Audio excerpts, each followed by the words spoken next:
Le Paris Saint-Germain a rebondi avec brio lors de la 3e journée de la Ligue des Champions en battant le Milan AC au Parc des Princes dans une atmosphère enfiévrée, sur un score final de 3-0.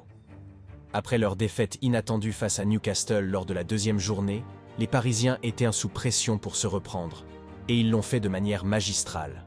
Dès le coup d'envoi, le PSG alignait son équipe phare, avec une stratégie audacieuse incluant Vitinha dans un rôle atypique. Évoluant tour à tour en tant que milieu relayeur et milieu gauche, le Portugais a eu du mal à briller, peut-être en raison de ce positionnement inhabituel destiné à rétablir l'équilibre de l'équipe.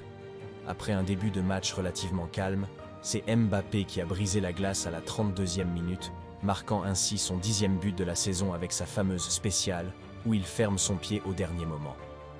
Face à un Milan AC en difficulté pour exister, le PSG a accéléré en seconde période.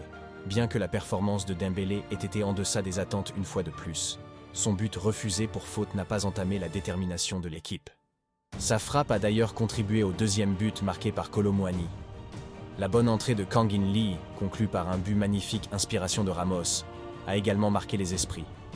Dans cette rencontre, le jeune Zahir Emery, âgé de seulement 17 ans, a encore une fois démontré une maturité impressionnante, soulignant ainsi le formidable vivier de talent dont dispose le PSG. Cependant, certaines lacunes ont été soulignées, notamment le jeu de relance court prôné par l'entraîneur Luis Enrique, qui ne semble pas s'harmoniser avec le style de jeu de Donnarumma, qui manquait de sérénité, ainsi qu'avec la défense. Ces éléments pourraient imposer problème lors des prochains matchs, où la pression et le pressing seront plus intenses. Avec cette victoire, le PSG prend les commandes du groupe de la mort avec 6 points, en attendant le match retour qui se déroulera au stade San Siro. Cette victoire constitue un pas crucial vers la qualification en 8e de finale de la compétition, offrant aux supporters parisiens un regain d'espoir pour une campagne européenne fructueuse cette saison. Voici les notes. Donnarumma, 5. L'Italien ce soir a fait le boulot mais comme d'habitude ses relances font peur. Hakimi, 5,5. Le Marocain a eu un gros client avec Leao malgré quelques difficultés, il a su s'imposer. Skriniar, 5. Petit match tranquille pour le Rock qui a été assez concentré. Marquinhos, 5. Début match un peu brouillon mais le capitaine a ensuite redressé la barre au fil du match. Lucas Hernandez, 6. Le guerrier a bien géré son côté avec agressivité comme on aime. Ugarte, 6. Il a semblé perdu le premier quart d'heure, après quelques ajustements.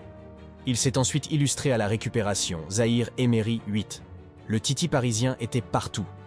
Il pèse au milieu grâce à ses récupérations et ses passes vers l'avant. C'est clairement un crack. Vitinha, 6.